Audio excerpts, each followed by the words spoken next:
noite a todos. Que Deus seja louvado, nos guie e guarde, que assim seja e assim será. E que nesta noite de quarta-feira, que as bênçãos de nosso Senhor Jesus Cristo possam estar conosco, junto aos amigos da espiritualidade, nos auxiliando a entender a mensagem que os amigos do alto nos inspiram e nos dirigem.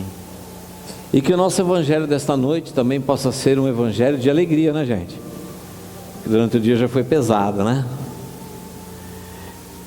Na noite de hoje, a nossa proposta do evangelho está toda baseada no capítulo 5, nas colocações que Jesus fez no sermão, no grande sermão das montanhas, quando lá Jesus disse: bem-aventurados aqueles que sofrem.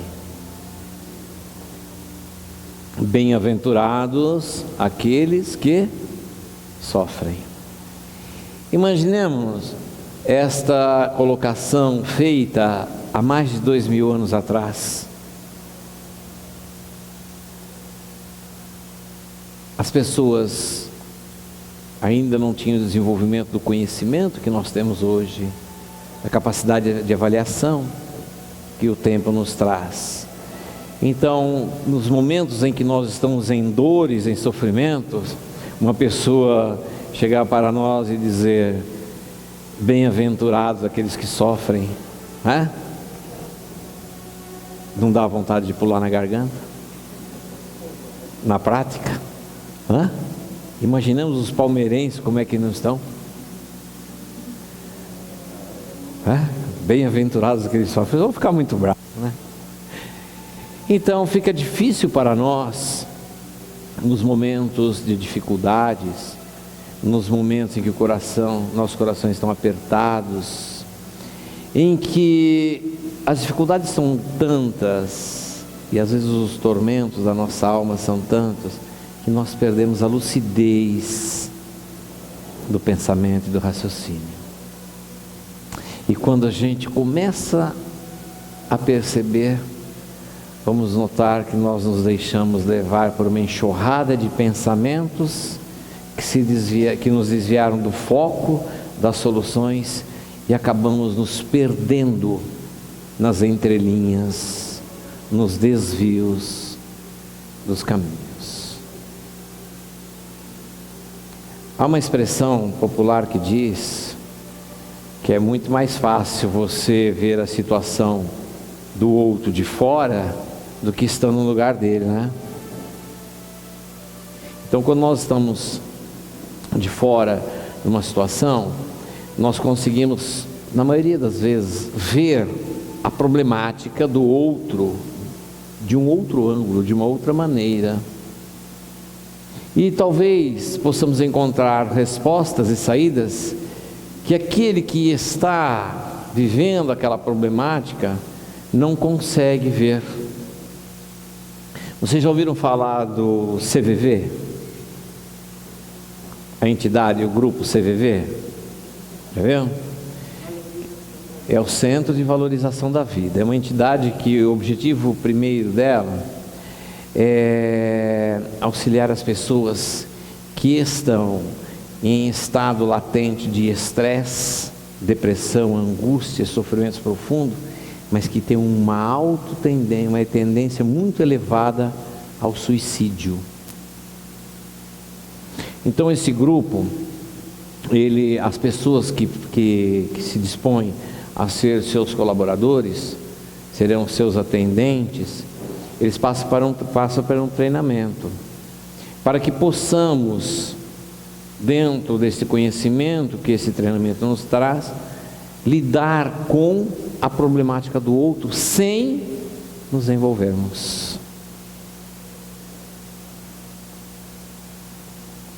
E no treinamento nós estamos aprendendo que realmente isso é muito importante. E ensina-nos o CVV a ouvir, a sentir, a estar sensível à problemática do outro, mas não permitir que as nossas emoções, os nossos sentimentos tomem a luz da razão. E ensina o tempero. Ouça.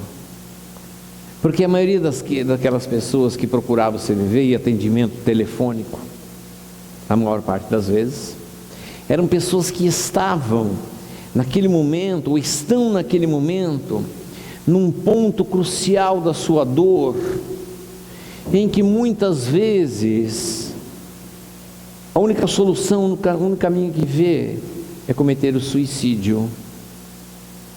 Então, se a pessoa pega o telefone e já liga para esse atendente, ele já está num ponto de estresse altíssimo. Imaginemos nós, se estamos assim num ponto tão difícil, ligamos para uma pessoa, falou: eu sou fulano de tal, eu estou com um problema muito sério, está acontecendo assim, assim, assim, e nós relatamos o nosso problema. Aí a pessoa começa a dar um sermão na gente, começa a criticar. O que acontece?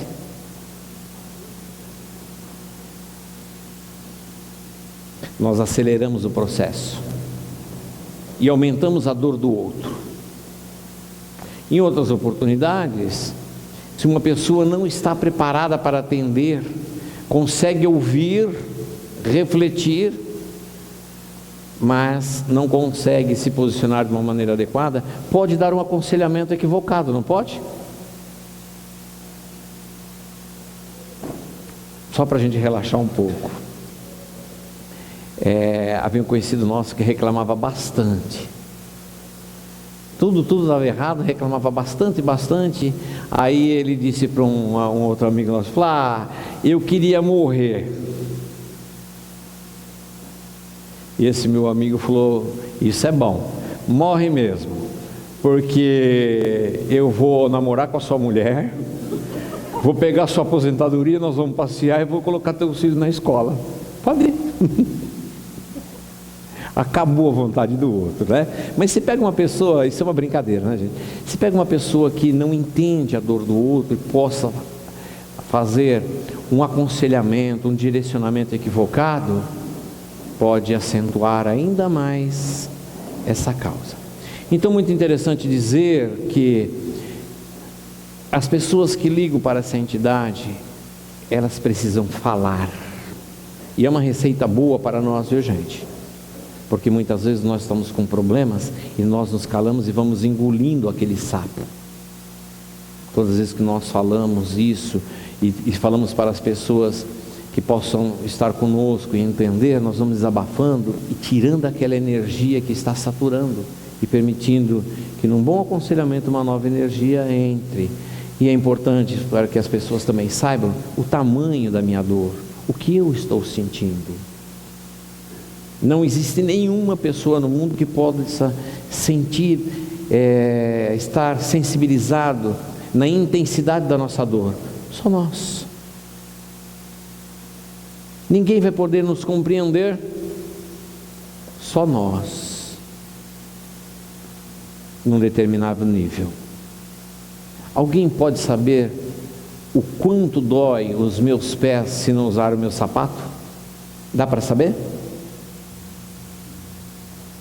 Então tudo é muito relativo. Então as pessoas que buscam essa entidade, o atendente está ali preparado para ouvir: eu estou sentindo a sua dor. Olha, gente, é muito importante aprendermos a ouvir o outro, porque às vezes o que as pessoas não querem não é o dinheiro, não é um prato de comida, não é uma facilidade, mas simplesmente preciso de alguém que saiba ouvir, saiba entender. Só ouvir. É quando a gente vai a mesma coisa, a gente vai num velório, num momento difícil para qualquer família, e a gente chega lá e começa a falar um monte de coisa. Adianta? um abraço, aperta, fala: não posso falar nada para você, só te sentir. Já disse tudo que a pessoa precisa.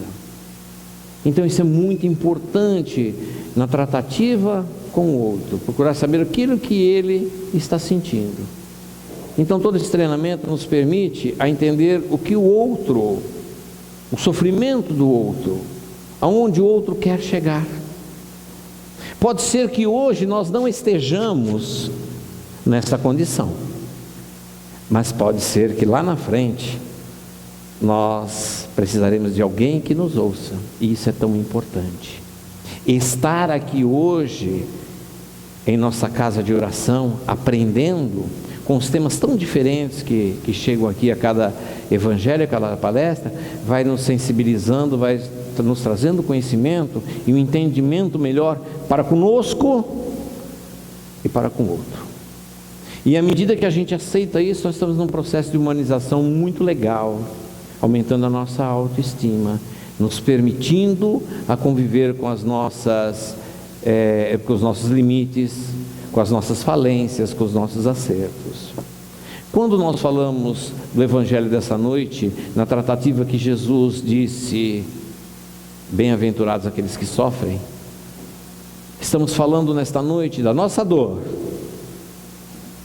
e da dor do outro. O que isso representa? A dor em nossas vidas. Chico tem uma expressão muito legal que ele diz assim, que a dor é inevitável, mas o sofrimento é alternativo, né? E a gente entra no processo de sofrimento quando nós temos dificuldades de resolver a dor e entender o que é a dor e por que ele acontece. Por isso que no começo nós dissemos que muitas vezes nós nos perdemos nos pensamentos. Há alguma situação que tem um peso de pernilongo e se a gente não resolve logo, acaba tendo um peso de um elefante. O mesmo problema. Então é saber enfrentar, saber entender aquilo que chega em nossas vidas. Esta é a proposta do Evangelho desta noite. Quando Jesus diz: bem-aventurados aqueles que sofrem,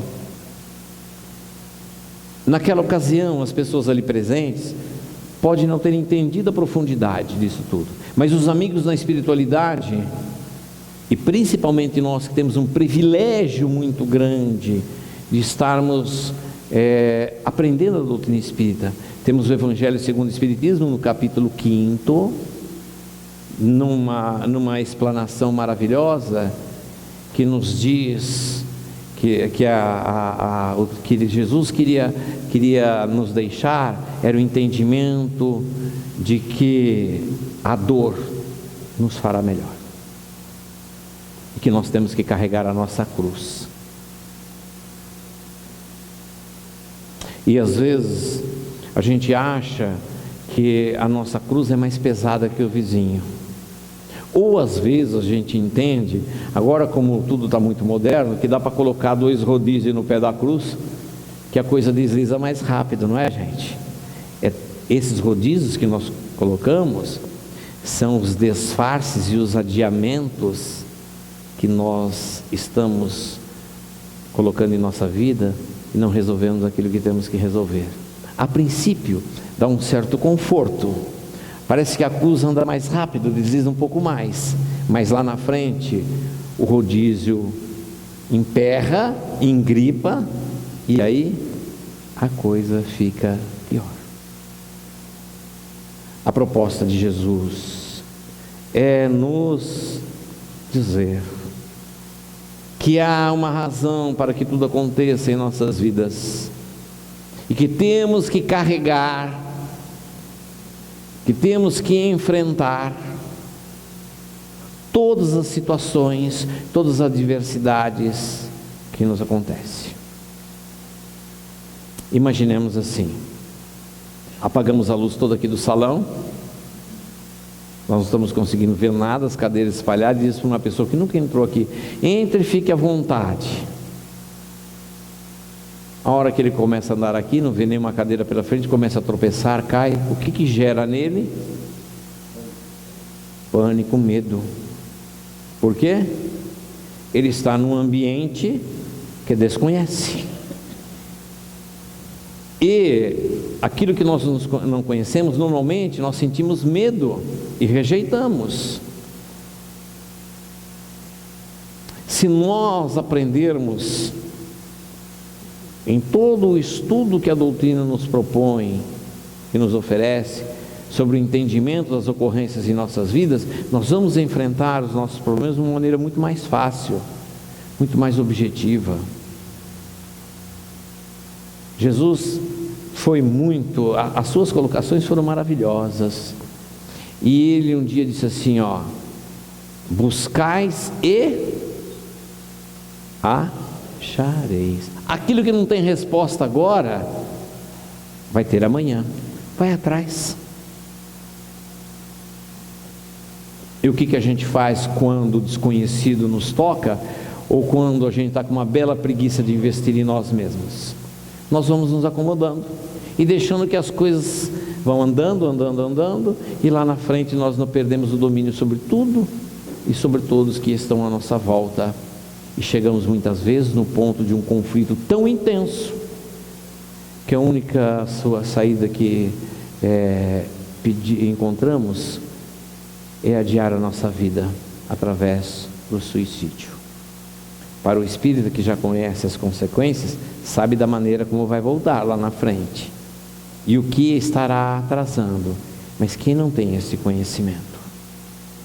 Por isto que todo espírita, pelo privilégio que tem do conhecimento, não pode calar-se. Não tem a plaquinha, o silêncio é uma prece? Está lá embaixo? Já somos nas casas espíritas, né? O silêncio é uma prece. Aqui dentro, só aqui dentro. Por que se pede o silêncio na casa espírita? Para que ao adentrarmos aqui, ficarmos quietinhos, em silêncio, a frequência das ondas do nosso cérebro possa ir diminuindo e o cérebro se acalmando. A gente vai ficando mais confortável, mais calmo. Nessa situação, os amigos da espiritualidade encontram um campo propício para a aproximação e estar mais ligados a nós. Então ali, através da intuição, do tratamento que nós recebemos nos passes, nas palestras, nós estamos aprendendo e já estamos nos alimentando, estamos nos tratando. Então aqui, ouvir com atenção, permitir que os amigos da espiritualidade se aproximem de nós, que o nosso mentor, que o nosso anjo da guarda, que o nosso amigo espiritual possa se aproximar mais intensamente. Aqui é o momento do silêncio. Lá fora, nós temos que ser maritacas espíritas, papagaios espíritas, porque a quem muito é dado, muito será cobrado. Quem mais tem é aquele que tem mais que dividir, mas quem mais sabe é aquele que tem a obrigação de dividir o que sabe, para que os outros tenham chances na vida. E lá fora nós temos que falar. O espírito é bonzinho, calado? Não, o espírito tem que ser falador, quente, caloroso, afetuoso. Um dia nós fomos fazer o evangelho, a palestra, lá no Arcanjo Miguel, e era aqui na Paissandu, aqui para cima. Isso. Aí paramos o carro, estava tudo lotado, paramos quase que na outra esquina, e estávamos subindo ali, a pé, e ouvimos um barulheiro, mas um barulheiro, sorriso, e aquela... Eu falei, mas não é da casa espírita, né? Quando chegamos lá, de onde vinha o barulho? Da portaria. Aí, estávamos começando o trabalho na casa espírita, né? Era uma das nossas primeiras palestras. Quando chegamos ali, encontramos as meninas que ficam lá na frente. Todo mundo que chegava abraçava, dava um beijo. Como é que você está? Alegria, vida, acolhimento, calor humano. Entrou, acomodou-se, tudo quietinho. A recepção, o calor. Muitas vezes nós chegamos à casa espírita, como é que nós estamos, gente? Bem ou mal? Às vezes. E quem chega pela primeira vez na casa espírita com dor, deseja o quê? Acolhida, calor. Já pensou? Chega uma pessoa ali no centro espírita pela primeira vez, ninguém na portaria recebe. Vem para o salão, silêncio é uma prece, todo mundo quietinho. Ele não sabe o que acontece. É a primeira vez que vem na casa espírita. Já vem com preconceito de todos aqueles, o que se acha lá fora. Aí ele está aqui sentado, ninguém fala nada, forma uma fila, entra na câmara de passe. A hora que ele entra lá, encontra um quartinho escuro com uma luz roxa e uma pessoa assim. Já pensou? Vai embora de que jeito? O cliente volta? Não volta, não é verdade? Então nós temos a obrigação de espalhar, falar aquilo que nós sabemos. E hoje, ao irmos embora daqui, nós temos que colocar lá fora tudo que nós estamos aprendendo. Esse é o segredo da coisa. Vai ter sorteio Vai ter? Beleza? Leu Voo para a Luz, hoje vai ser sorteado, viu, gente? Acabou de ler o livrinho? Esquece no balcão da padaria. Um desinformado. Aí ele larga para o outro desinformado. E assim. Porque livro na prateleira, o que é? Conhecimento. Guardado. E nós temos que falar. Grande privilégio. Quando Jesus disse, bem-aventurados aqueles que sofrem, fala Jesus sobre suportar as nossas dores. Mas é muito difícil lidar com o desconhecido. Em toda a informação que nós estamos tendo, as palestras, nós vamos aprendendo que somos os causadores da nossa própria dor. Ou não? Tem alguém responsável pela nossa dor? Já dissemos aqui uma vez, no Tai-Shin Chuan, tem uma expressão, do corpo que diz assim, as pessoas, essa posição limita os animais. Tem alguém que conhece bem isso aqui? Ele limita o movimento dos animais, Tai-Chi. Então tem uma posição que a mão faz isso. Depois, num outro exercício, a mão faz isso. Significa que a mesma mão que protege, que bloqueia, é a mesma mão que acolhe. A atitude mental é que determina os nossos gestos. Ou seja, você bloqueia aquilo que você não quer receber e abraça tudo aquilo que você deseja. Tudo está em nossas mãos e tudo depende de nós. Então, tendo o conhecimento inicial de que o sofrimento, as dores só estão em nós porque há uma razão de ser, que tem coisas que eu não vou conseguir mudar, mas tem coisas que eu tenho que mudar. Já falamos aqui também, num grupo que nós trabalhamos em Itápolis, do Amor Exigente, que é uma entidade que dá apoio aos familiares, pais, irmãos, familiares do dependente químico, ensinando a família como enfrentar tudo isso, os limites que deve ter e as posturas.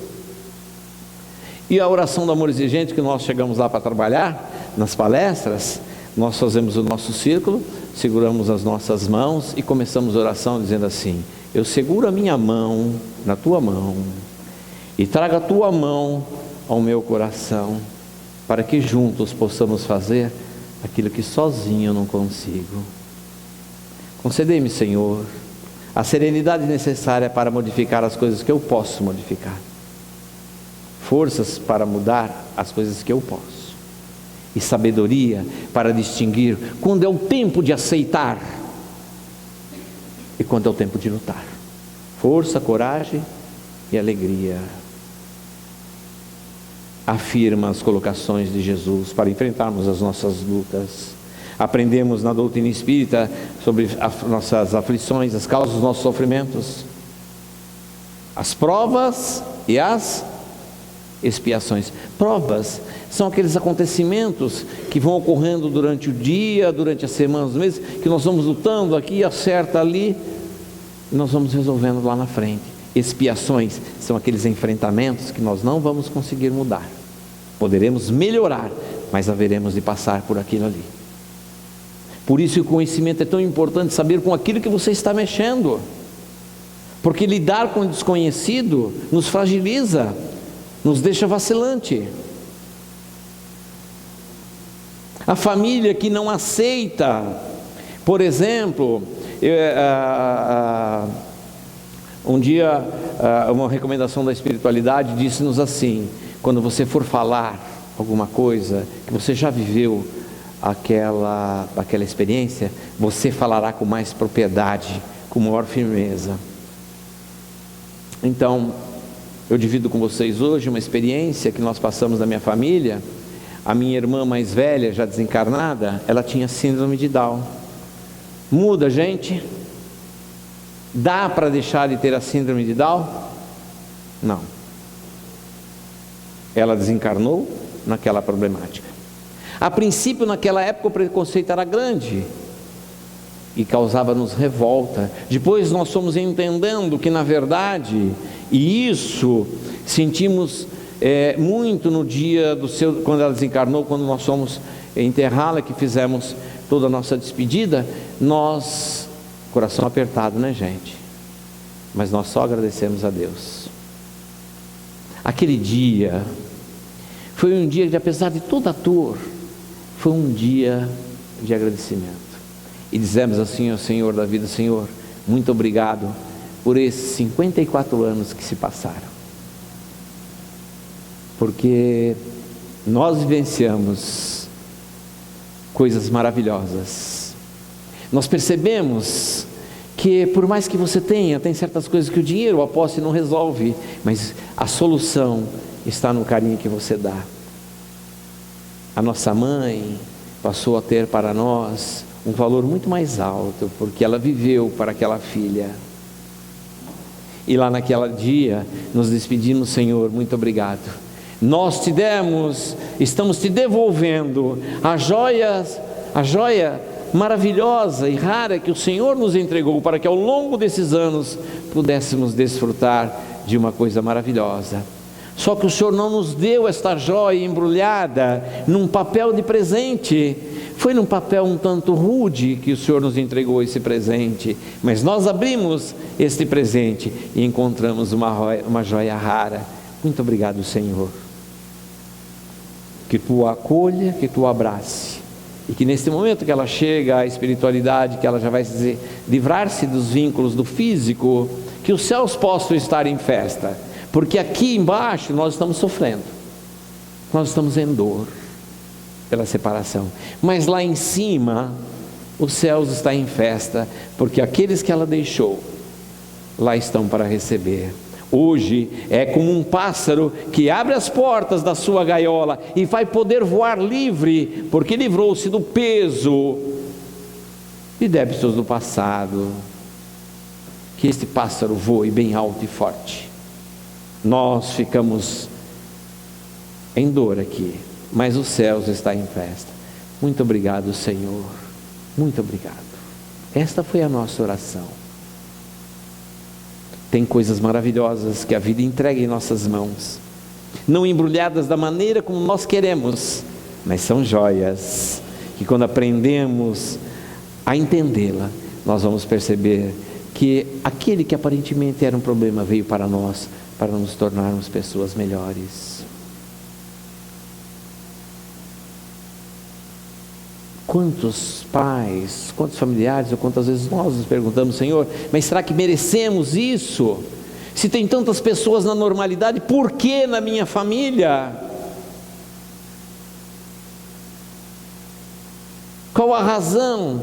Se nesta vida nós não encontramos nada que se justifique o que fizemos, e não encontramos as razões para isto, olhando os dias que a nossa memória neste momento nos permite.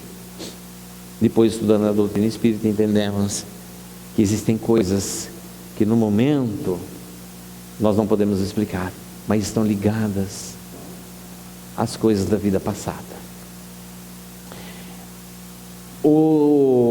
A publicação, o jornalzinho, é assim que chama, o Idealista? Isso. Teve uma matéria maravilhosa, é imperdível o conteúdo desse jornal, desta publicação.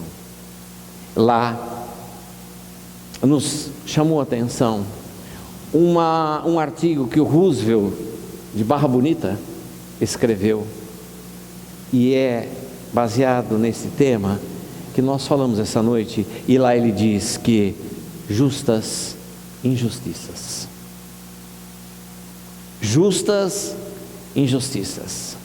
somos nós que, por falta de conhecimento, de entendimento, ou por não querermos ver, vamos achando que estamos injustiçados nessa vida e não merecemos aquilo que está acontecendo.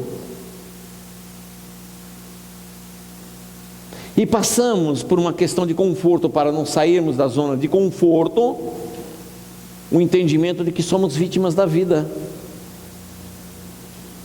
Mas Deus não permite estar em nossas mãos aquilo que nós não merecemos ou que não temos necessidade. Tudo que está em nossa vida hoje, em nossas mãos, é por nosso merecimento e pela nossa necessidade. Nada acontece por acaso. O Senhor é justo, conhece a cada um de nós, em todos os nossos cantinhos, como diz a letra da música, sonda-me. Senhor, eu sei que Tu me sondas, que conhece todo o meu coração, e Ele sabe.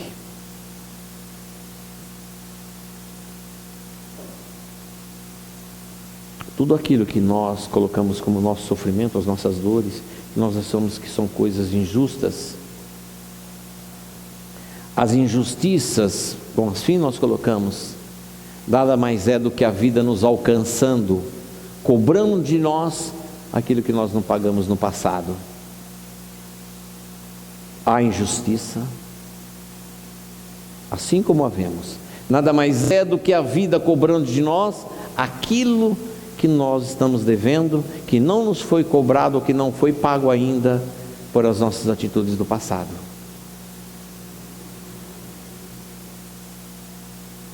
E desenvolve o artigo, e lá na frente Roosevelt diz: na vida pode existir injustiça e injustos, mas jamais haverá injustiçados, porque tudo que nos acontece tem uma razão de ser. Pode ser que nós ainda não tenhamos a sensibilidade, a visão de entender, ou de compreender, ou de localizar de onde isso vem e por que vem. Por isso que a Casa Espírita se esforça tanto, sempre dizendo, e Kardec afirmou: estuda, adquire conhecimento, porque só o conhecimento liberta, só o conhecimento abre as nossas mentes para poder entender melhor.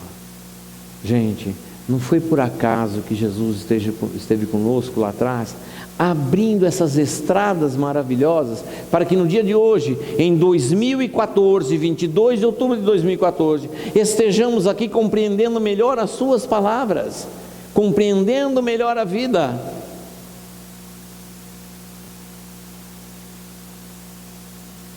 Nos possibilitando os mecanismos de aceitarmos melhor aquilo que acontece e gerar em nós forças para reagirmos a essas situações negativas. Há muitas coisas que nós poderemos mudar. De todo o sofrimento do ser humano, tirando as expiações profundas, a maior parte das nossas dores não vem de vidas passadas, vem da nossa incapacidade, da nossa preguiça, do nosso desleixo de cuidar direito das nossas vidas. Lei de causa e efeito, lei da ação e reação, lei do progresso. o conhecimento da eternidade do Espírito, nós sabemos que tudo que fizermos vai voltar. A vida retorna a nós aquilo que nós damos a ela. Está doendo o coração hoje, gente? O que será que nós demos à vida para que esta retribuição venha dessa maneira? Em tudo, em tudo, em tudo, em tudo, haverá sempre o algo positivo, a lição a ser aprendida. Depende de nós. O professor está dando aula aqui na frente, tem a turma aqui do gargarejo, não é assim que a gente falava antigamente? O que a gente está fazendo, o pessoal da frente? Copia tudo, não é? Não é isso? Procurando aprender, se entrosando. No meio da sala de aula, como é que está? Mas, e no fundo? A turma do furdúncio. O professor está dando aula, não é? E a turma está. Telefone. E a aula correndo. Terminado o bimestre, o que o professor vai fazer? Prova. Vai fazer avaliação. Ele dá a matéria. Aí faz as provas. A turma da frente está cabeça baixa aí. A turma do meio está meio que olhando na cadeira do vizinho. A turma do fundo está em pé, com binóculo, para ver se cola alguma coisa. É mais ou menos assim, não é? Eu sei que é assim, porque assim eu fazia, né? O professor deu a aula, deu a matéria, cada um teve o livre-arbítrio de assimilar ou não. Aí vem as notas. Turma da frente, 9, 8, 7, 6, 5, 4, 0, meio, 1, 2. Cada um recebeu a nota conforme seu merecimento. Como se sente o professor quando olha a média da classe, aquelas notas médias e baixas, e o fracasso das notas daquele pessoal do fundo? Ele se sente bem ou mal? Como é a sua satisfação pessoal, profissional? Negativa. É isso? A vida é uma escola. Cada reencarnação é uma classe. Primeiro, segundo, terceiro. As ocorrências são os professores. A matéria todo dia está sendo dada. Pergunta: qual é a missão da escola? É educar? O conhecimento, as matérias que estão sendo dadas lá, não significa educação? A matéria foi dada, cada um aprendeu, cada um se esforçou, aceitou aquilo da maneira como quis. Não é isso? Quanto mais você aceitou aquela matéria, aquele conhecimento, aquelas orientações que chegaram, você vai formando o teu conhecimento e a sua educação pessoal. É isso? Tem professores aqui? Podem nos ajudar nesse sentido? Através de todas as matérias que estão tendo lá, a pessoa vai se tomando conhecimento e se educando. A pergunta é: algum pai, algum professor educa o aluno e educa os filhos?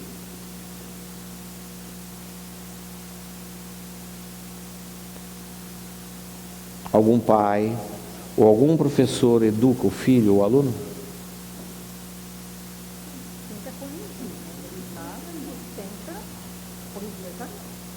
Mas educa. Estudando a matéria do Amor Exigente, estavam lendo um artigo de um padre, Antônio Brigagão, e ele diz assim: que nenhum pai, nenhum professor educa seu filho ou seu aluno. Como? Aprendemos isso, não é? Que a função do pai é educar filhos. A colocação desse padre foi maravilhosa. Ele disse que não. Nenhum pai, nenhum professor educa o filho. Ninguém educa ninguém. Cada um se educa. Colocado agora aqui, a informação é dada, o professor não deu a matéria, não passou todo o conhecimento, as diretrizes, os caminhos, deu todos os recursos para que os alunos aqui pudessem aprender e se educar. Os da frente vão se educando, os de trás mais ou menos, os lá de trás não estão nem aí. A educação é uma decisão de cada espírito. Fazíamos uma palestra no Centro Espírita, no Antônio de Paulo, e dizíamos sobre isso.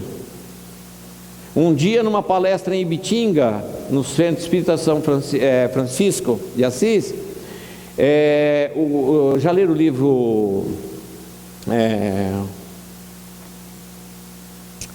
do Kiko, Renovando Atitudes? Já leram esse livro? É maravilhoso. Maravilhoso. O que fazia a palestra? Acabou a palestra, no meio da palestra ele diz assim, ó: a pessoa que bebe está certa, a pessoa que se droga está certa, a pessoa que faz física, ginástica, cuida do físico está certo, a pessoa que se intoxica está certa, porque cada um decide aquilo que fazer. Acabou a palestra, uma senhora, mãe de um dependente químico, foi lá ter e falou: olha, o senhor me desculpe, mas não concordo com o senhor. Meu filho é um dependente químico, se droga, e ele está certo? Está, minha senhora. Como ele está certo? Está, minha senhora. Mas ele bebe, ele fuma e ele se droga, ele está certo? Está certo. Mas por quê? Porque ele escolheu encontrar a felicidade e conhecer a felicidade pelas estradas das lágrimas e do sofrimento, mas há outros caminhos mais curtos. Foi a sua decisão. E desenvolvemos esse tema, dizendo nessa palestra, que muitas vezes nós pais desenvolvemos sentimentos de culpa pelas decisões dos nossos filhos de não se educarem, e carregamos o sentimento de peso, de sofrimento, de dor, e perguntando assim: e a minha cruz? Terminada a palestra, uma senhora: podemos conversar um minutinho? Opa! E essa senhora nos diz: hoje, depois de 28 anos, estou deixando aqui nessa sala de palestra as minhas dores e as minhas culpas. Por quê? A minha filha tem 28 anos, bebe, fuma, se droga, não trabalha, e se prostitui. E eu passei a minha vida inteira perguntando onde foi que eu errei, aquilo que eu fiz para merecer tudo isso. Hoje eu entendi que são as nossas decisões, as decisões de cada um de nós, do que fazer a sua vida. Porque na mesma família tem filhos que no mesmo princípio de educação, de formação, eles se conduzem legal na vida, mas existem filhos que fazem as coisas tudo de forma diferente. Mas há uma razão para que eles estejam conosco, não há? E isso nós precisamos entender. Há momentos que, como pais, nós não queremos deixar os nossos filhos sofrer e ficamos tirando deles as possibilidades do enfrentamento e do amadurecimento. Eles têm que lutar, e dependendo das suas decisões, terão que responder pelas suas atitudes perante a família, perante o homem, perante a lei dos homens e perante a Deus. Então, muito importante sabermos que muitas vezes essas pessoas difíceis chegam em nossas vidas para nos testar e para auxiliar ajudá-los para que eles saiam desse estágio tão difícil. Mas às vezes é muito importante nós deixarmos que a vida Pai e mãe passa a mão? A maioria passa. O entendimento para os nossos filhos, o que a gente faz? A gente dá aquela aliviada, né? Para os filhos dos outros, a gente é duro.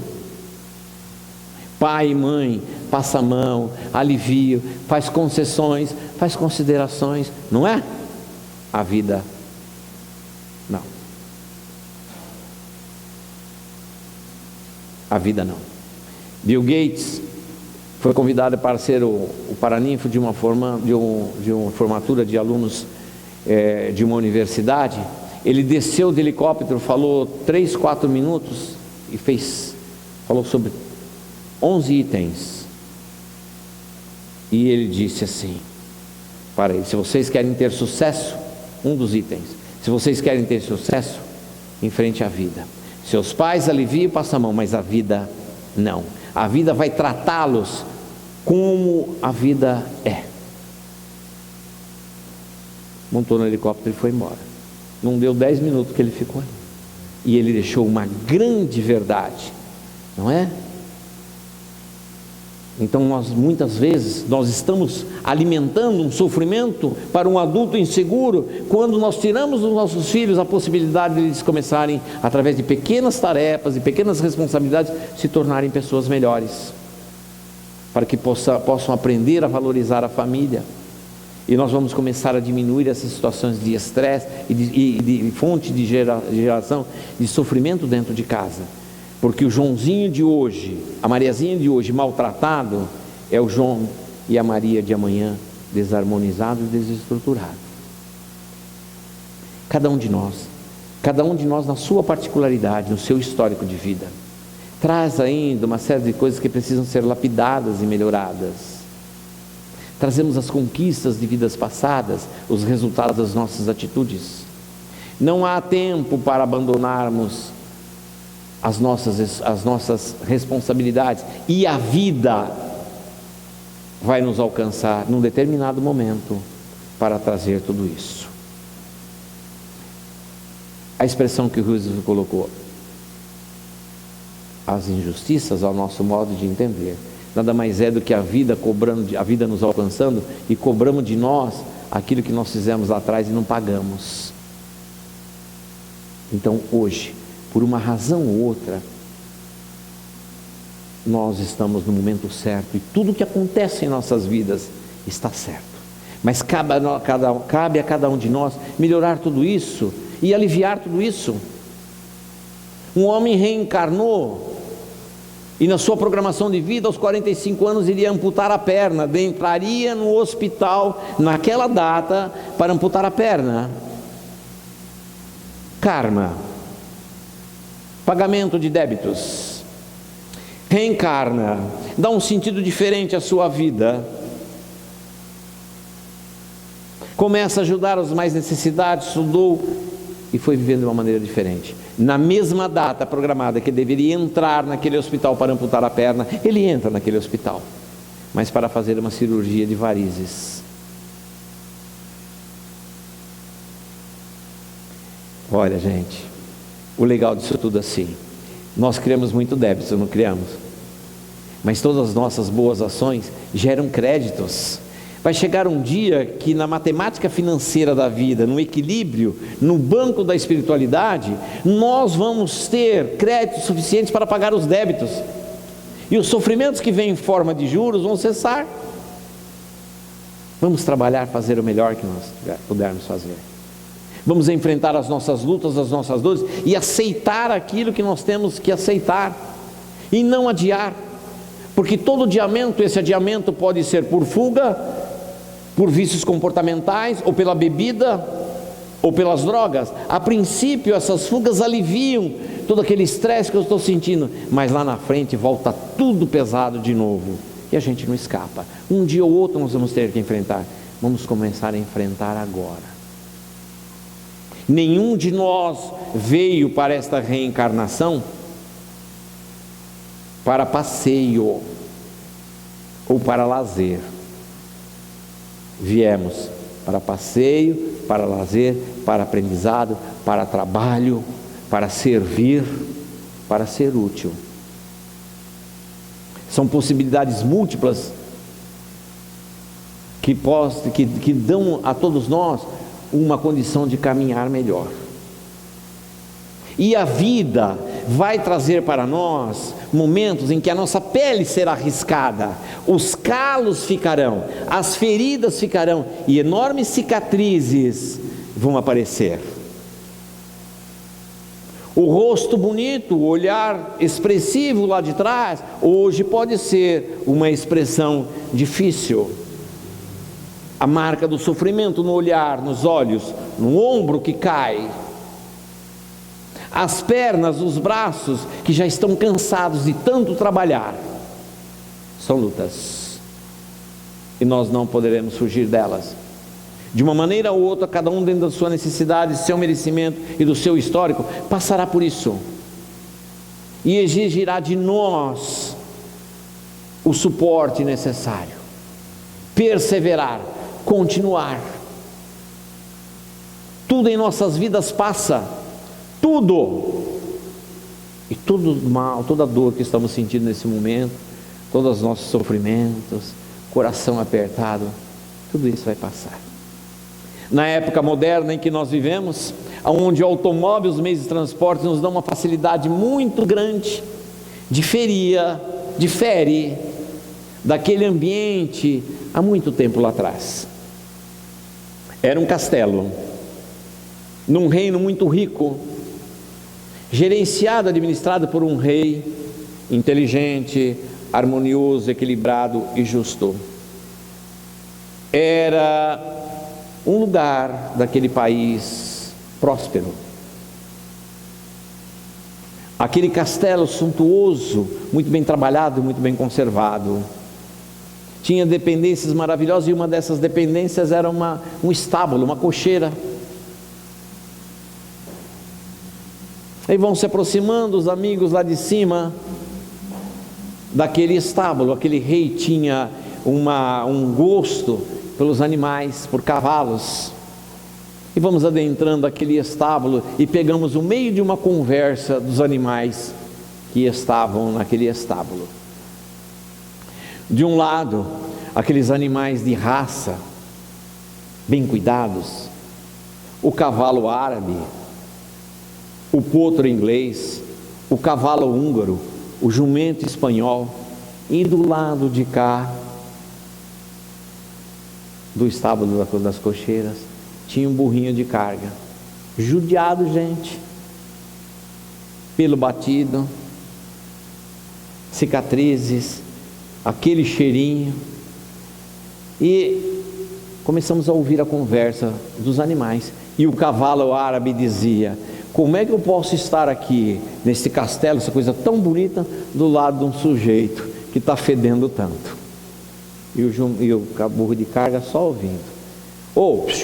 Olha para mim, olha o meu tamanho, olha o meu pelo, meu cabelo, olha como eu estou preparado, olha a fortaleza das minhas pernas. Sou um cavalo, sou um animal preparado para as grandes corridas, para as disputas, e ao final dessas disputas eu sou reconhecido, as pessoas me agradam, me alisam, eu ganho os troféus. Reis, princesas, todos reconhecem a minha velocidade, meu porte físico, meu vigor. O potro inglês que estava do lado, já também meio de peito estufado, falou para ele: compadre, o nosso amigo aí está caidinho, né? Olha o cheiro, dá uma olhada as canelas do bicho, que fininha, tem uma perna maior que a outra, a pata da frente mais curtas, aquele músculo traseiro todo judiado, pelo todo batido. Nossa, como é que pode nos deixar aqui com fulano desse? Como é que está se sentindo o burro de carga? Será que no pensamento deles é assim, mas que injustiça? O cavalo húngaro, um cavalo usado para caça, um cavalo meio arredio, aproveitando a conversa, dizer: mas é verdade, né? Olha, dá até vergonha. Como é que nós vamos para o pasto com um sujeito desse, capenga desse jeito? E fez uma série de críticas. Olhe para mim, meu amigo, vigoroso, veloz, preparado para grandes caças, carrega homens e mulheres famosas, e fez todo o seu discurso. Do lado de lá tinha o jumento espanhol. Gente, espanhol é teimoso. Arredio. Diz que perguntaram assim: como é que faz para colocar 19 espanhóis dentro de um Fusca? Vocês sabem o que faz? Fala que não cabe. E aquele era o jumento espanhol, teimoso. Olhou para o burro de carga e falou assim: você está vendo? Falou para o outro: está vendo? Parente, ó a família, dá para dizer que é parente? Eu estava olhando outro dia ele no pasto. Todo mundo faz dele o que quer, comigo não. Eu carrego até uma carga. Depois disso eu já começo a dar coice, eu sou arredio, falo mesmo, brigo, comigo é meio na pancada, Olhe para mim, meu pelo brilhante, todo escovado, os pelos da pata todo penteados, bem tratado. Como é que eu posso falar que o sujeito é meu parente? E tem outra coisa, não tem personalidade, faz o que quer dele, não reclama de nada.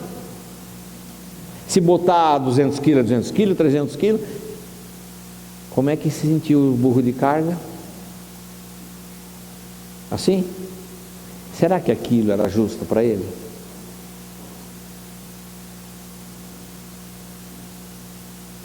Antes que a conversa terminasse entre eles, o rei entra, chama o seu cocheiro e diz assim: meu amigo, fulano de tal, eu preciso de um animal bem preparado, porque eu tenho uma tarefa muito importante para ser feita. Eu tenho uma joia muito preciosa, eu tenho uma carga muito preciosa para ser transportada, e preciso de um animal que suporte esta travessia. O homem do estaleiro olhou para o cavalo árabe e falou: senhor, tem esse cavalo árabe aqui, cavalo de corrida, rápido, forte. O rei falou: não, deixa ele quieto. Esse daí só tem tamanho, só serve para festas, para correria, para agrado, mas não tem continuidade, dá aquela tirada rápida, daqui a pouco já.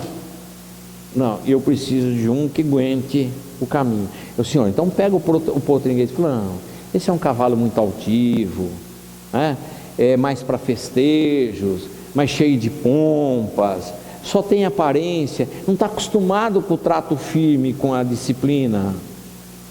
Falou: senhor, então pega o cavalo húngaro. O cavalo húngaro é um cavalo muito arredio, muito violento, não aceita comandos, não aceita ordens, de difícil trato. Sobrou quem?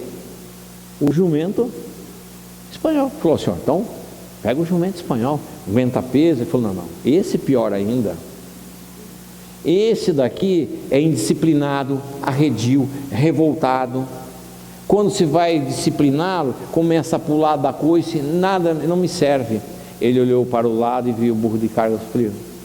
Atrela com a melhor sela que tiver o meu burro de carga, porque nele eu confio.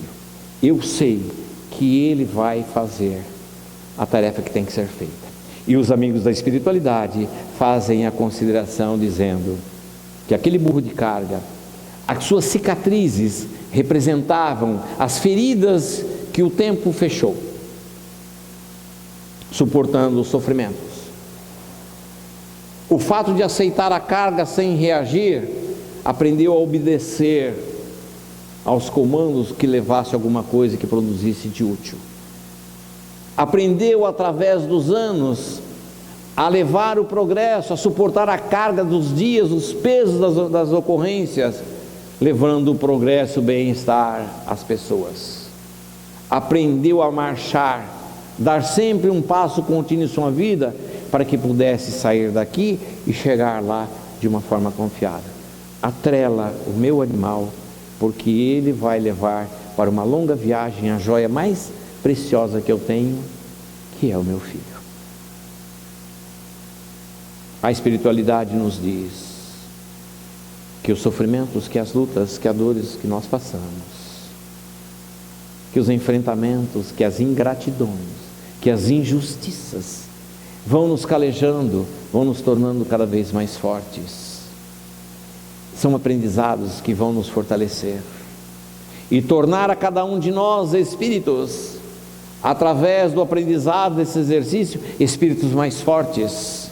Porque a vida só traz as melhores e maiores tarefas, aquelas realmente representativas para aqueles que estão preparados.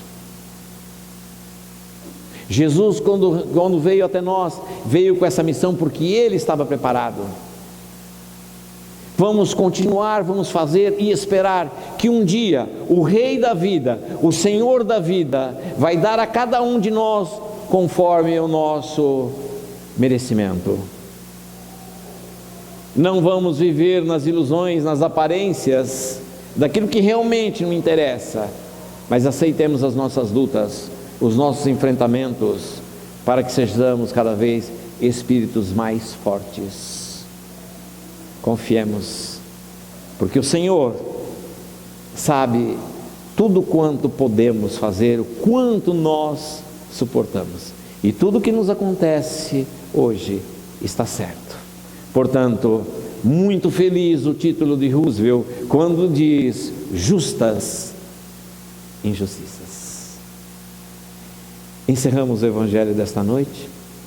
Voltamos só no comecinho, quando nós dissermos: acabou de tomar o passe, lá fora temos que ser maritacas espíritas e dividir, falar tudo aquilo que nós aprendemos. Muito obrigado a todos vocês, a nossa casa de oração, pela oportunidade de aqui estar no Evangelho de Jesus, aprendendo, trabalhando e servindo. Muito obrigado à espiritualidade superior, os espíritos protetores e trabalhadores da nossa casa de oração, por todo o bem que nos fazem e pelo amparo que nos trazem a cada um de nós nessa noite. Muito obrigado a nosso Senhor Jesus Cristo, por ser nosso modelo e guia de comportamento, que nos trouxe tantos exemplos para que a nossa caminhada seja mais leve. Muito obrigado a Deus, nosso Pai, pela vida que trouxe em nós.